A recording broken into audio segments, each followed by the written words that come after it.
Comunidad, muy buenas noches tengan todos ustedes. Gracias por acompañarnos de nueva cuenta, esta vez en un episodio en el que vamos a tocar un tema sencillo quizás, y al mismo tiempo de los más difíciles de comprender. Quizás también con el que todos tenemos alguna experiencia o algún miedo. ¿Te has preguntado qué es lo que pasa después de la muerte? ¿A dónde va la gente que queremos después de que su corazón deja de latir? ¿Qué es lo que pasará en ese momento en que nuestro cuerpo deja de funcionar por completo? Si no te lo has preguntado, perdón por poner esas ideas en tu cabeza, pero hoy vamos a hablar de esos muertos que no se han ido a donde quiera que sea su destino. O de esos muertos que están todavía entre nosotros, queriendo comunicarse. Quizás escuchando ahora mismo a tu lado. De este y otros temas inexplicables tratan las historias de hoy. Ponte los audífonos y apaga la luz. Bienvenidos y bienvenidas a Relatos de la Noche.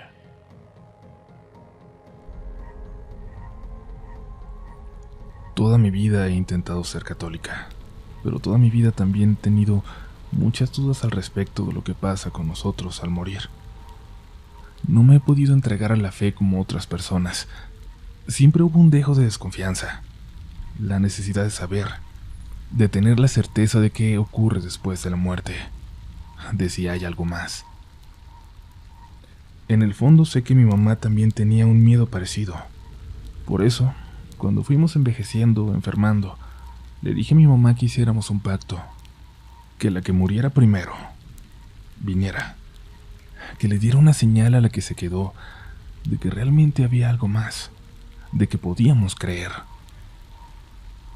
Mi mamá ya tenía 75 años y yo apenas llegaba a los 40, pero esperando a que el cáncer que había vencido no volviera.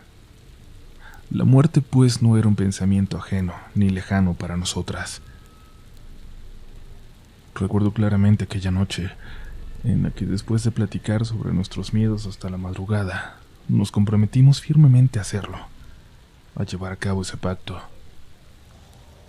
Pero cuando mi mamá murió 6 meses después, de repente y sin esperarlo, el impacto fue tal que en lo que menos pensé fue en aquella promesa.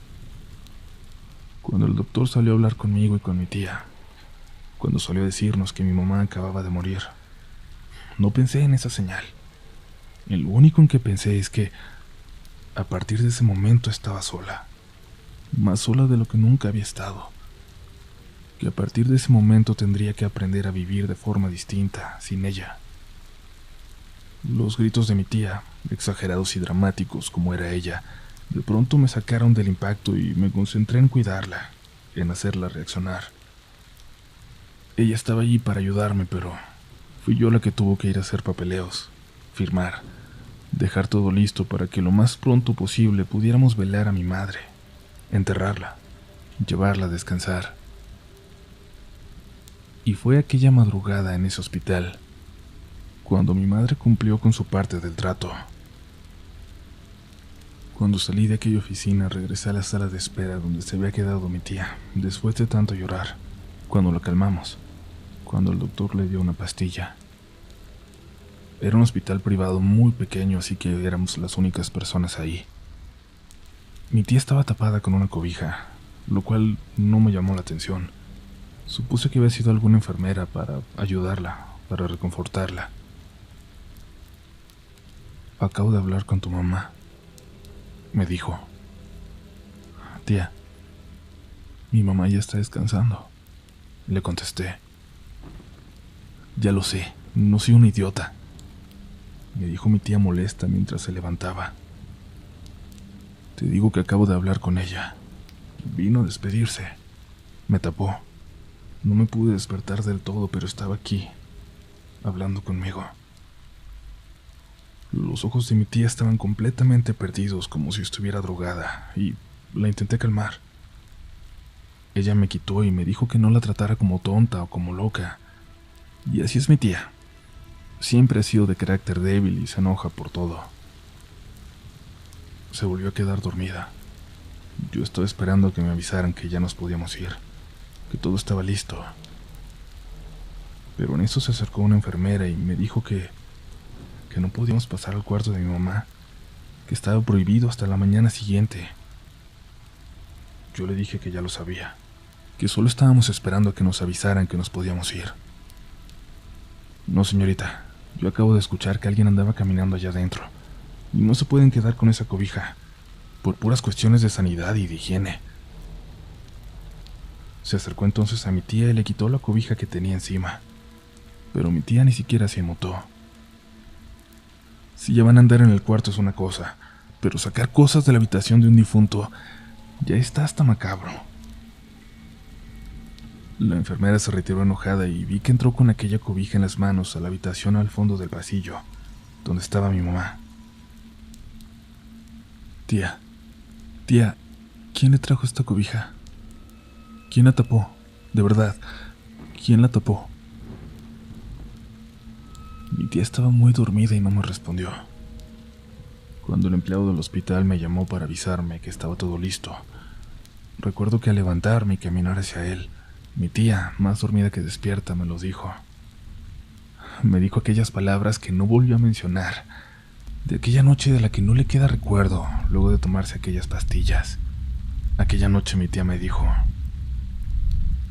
dice tu mamá que ya cumplió su parte del trato.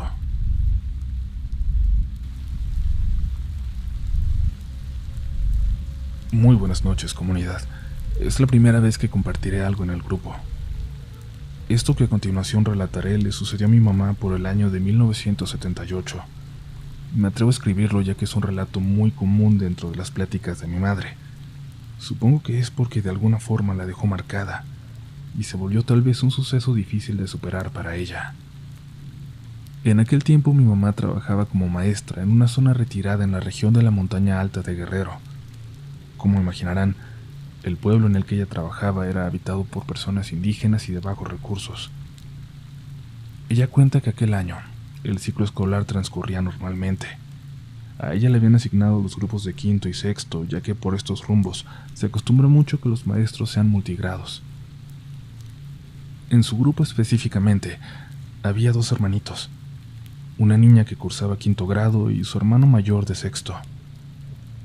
Ellos eran muy apegados, ya que al ser huérfanos, estaban bajo la tutela de su abuelita. Había días en los que no asistían a clases, pues ayudaban a sus abuelos a cuidar del pequeño rebaño de chivos con los que contaban.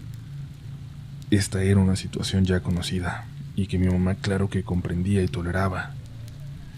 Ella sabía los motivos por los que los niños tenían que ser de apoyo para sus abuelos.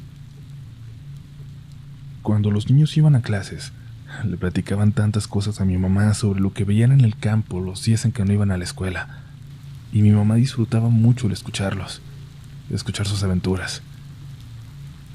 Pero cierto día, la niña llegó un tanto inquieta a clases, pues, comentaba, su hermano había enfermado gravemente. Mi mamá dejó transcurrir la clase normalmente, pero en la hora de recreo se acercó para platicar con la niña, para preguntarle sobre el estado de salud de su hermanito. Mi mamá sabía que el niño era muy fuerte y que pocas veces se dejaba caer por algún malestar. La niña, con la mirada totalmente triste, empezó a relatarle lo siguiente, algo que ocurrió en una cueva que estaba en el monte donde los niños llevaban a pastar a los chivos. Maestra, hace unos días fuimos a cuidar a los chivitos como siempre, pero en la cueva grande estaba una mujer blanca, alta y rubia. Nos empezó a llamar para que fuéramos con ella hacia adentro de la cueva. A mí la verdad me dio mucho miedo y me eché a correr, pensando que mi hermano haría lo mismo, pero cuando volteé a ver a la mujer, vi que mi hermano estaba con ella y ya se lo estaba llevando hacia adentro de la cueva. Lo llevaba de la mano. No me quedó de otra más que esperar a que saliera, y me escondí en un lugar que me permitiera ver a lo lejos la entrada, y allí esperar a mi hermano. Esperé por mucho tiempo. Ya casi cuando caía la noche, vi a mi hermano salir caminando de la cueva con una semblanza anormal, como si estuviera totalmente ido y con la mirada perdida. Corrí a encontrarlo. Le pregunté a dónde se lo había llevado la mujer con la que se fue, pero no me contestó. Solo me volteó a ver.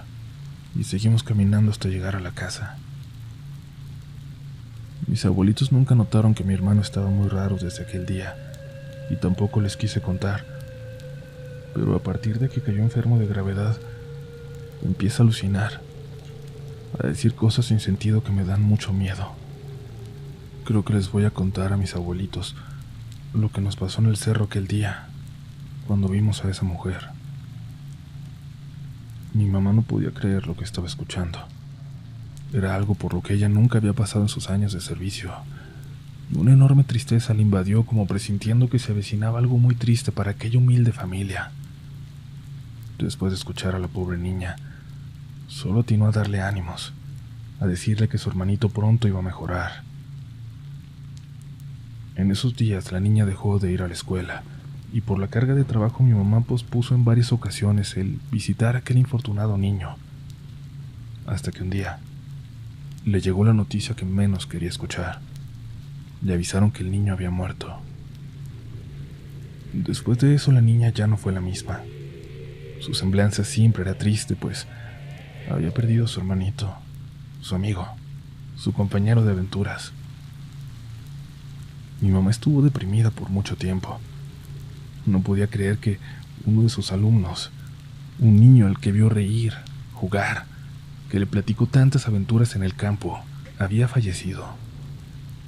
Hoy en día, cuando ella cuenta este relato, más que temor a lo que ocurrió, se nota una profunda tristeza en sus palabras. Se le entrecorta la voz cada que menciona aquel humilde niño, al que algo sin explicación le arrebató la vida, en el momento menos esperado. Si alguien ha pasado por alguna situación similar relacionada con cuevas y esas cosas, me gustaría que me lo compartieran. Gracias por leerme.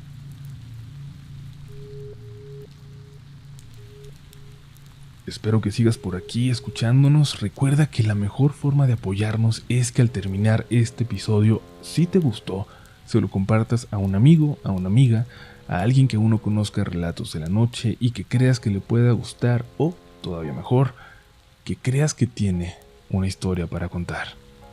Vamos a la siguiente historia, que aún quedan relatos de la noche.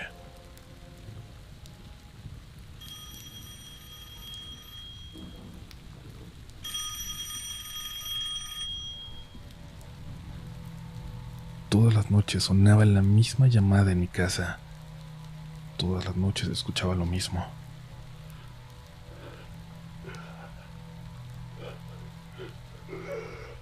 Alguien respiraba con dificultad del otro lado de la línea y luego se colgaba. Yo no tenía mucho tiempo de estar ahí, así que creía que se trataba de algún pervertido que llamaba a la chica que vivía en ese departamento antes que yo. Nunca le dije nada. Eran unos cuantos segundos y colgaba. La verdad, era casi divertido. Nunca le di importancia. Tiempo después, mi hermana se quedó unos días conmigo. Había visitado la ciudad. Ella estaba en la sala. Yo me estaba bañando.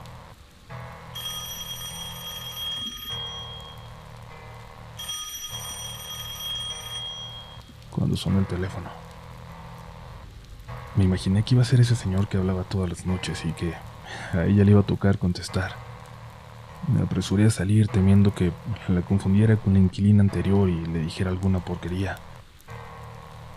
Pero cuando salí, mi hermana estaba llorando, callada, pálida. Le pregunté qué ocurría, que quién era, que por qué estaba así. Era mi papá, me dijo. No digas tonterías, le dije. Y es que mi papá tenía ya 1 año de muerto, el mismo año que yo tenía sin ver a mi hermana. Era él.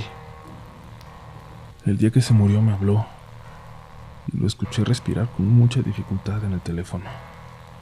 Le pregunté qué tenía y no me respondió. Fue cuando le marqué a los vecinos que entraron y lo encontraron ya inconsciente. Dijo mi hermana entre lágrimas y yo recordé que los vecinos habían sido los últimos en ver a mi papá con vida. Él murió en la ambulancia camino al hospital. Y en ese momento le creí a mi hermana. Ella ni siquiera estaba en la ciudad cuando mi papá se murió. Y él me había hablado antes a mí, pero yo no pude contestar. El último recuerdo que tengo de mi papá es una llamada perdida. Desde esa vez que mi hermana contestó, ya no me llaman todas las noches, pero